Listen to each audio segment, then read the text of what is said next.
You know that feeling, right? You're sitting in a presentation and you just feel completely lost? Or maybe you're just bored out of your mind.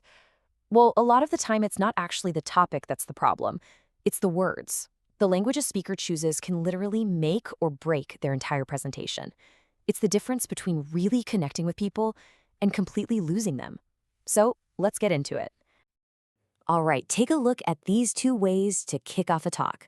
On one side, you've got the very standard, very professional opening.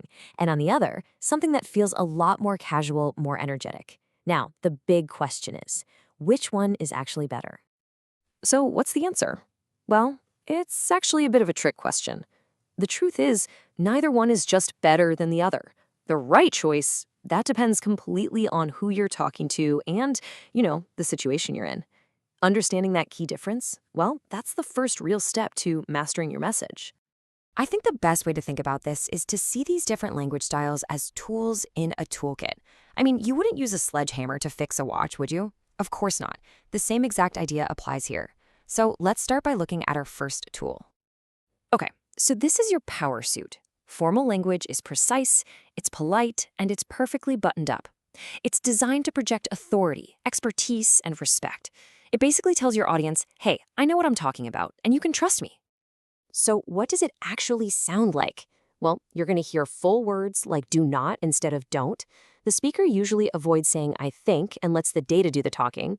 The sentences are really carefully constructed. It's all about that structure and precision. This is the language you break out for the high-stakes moments. You're presenting to the board, speaking at a scientific conference, or maybe trying to win over a huge new client. This formal style is absolutely your best bet.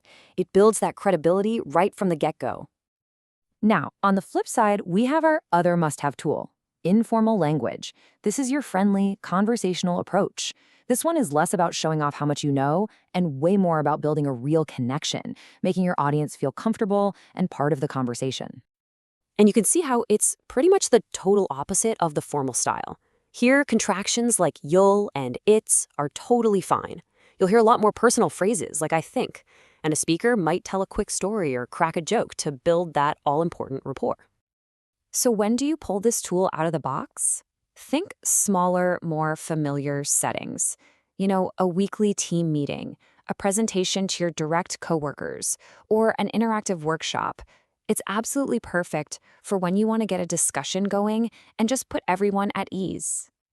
But here's the thing. Whether you decide to go formal or informal, there are two golden rules that always apply.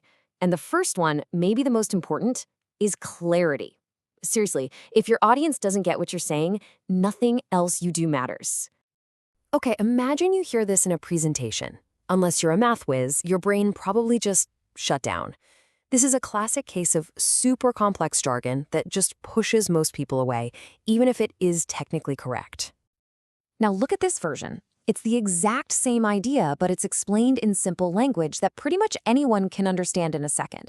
That is the power of clarity. You're not dumbing it down. No way.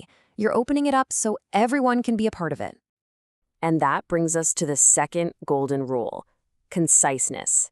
Your audience's time and attention, those are precious. So your goal is to make every single word you say earn its place.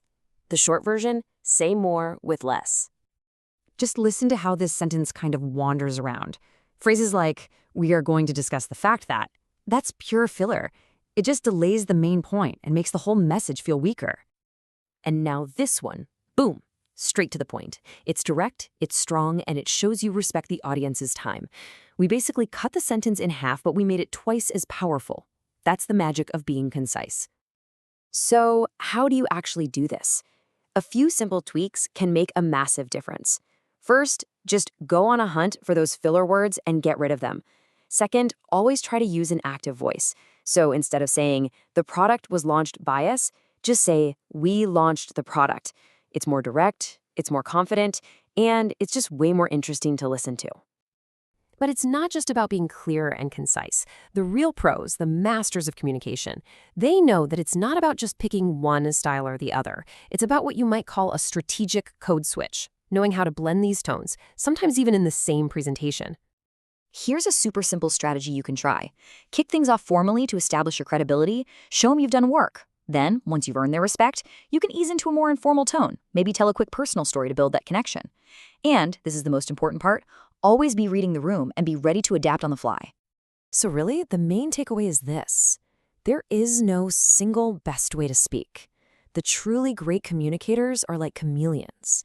They're constantly adjusting their language so it perfectly fits the message, the people they're talking to, and that specific moment in time. And that leads to one final thought for you. As you get ready for your next presentation, just ask yourself this. Based on your audience and what you want to achieve, what is the one change you're going to make to your language to be more effective? Are you going to be clearer, more concise, or are you going to try to master that blend? The right words are out there waiting for you to use them.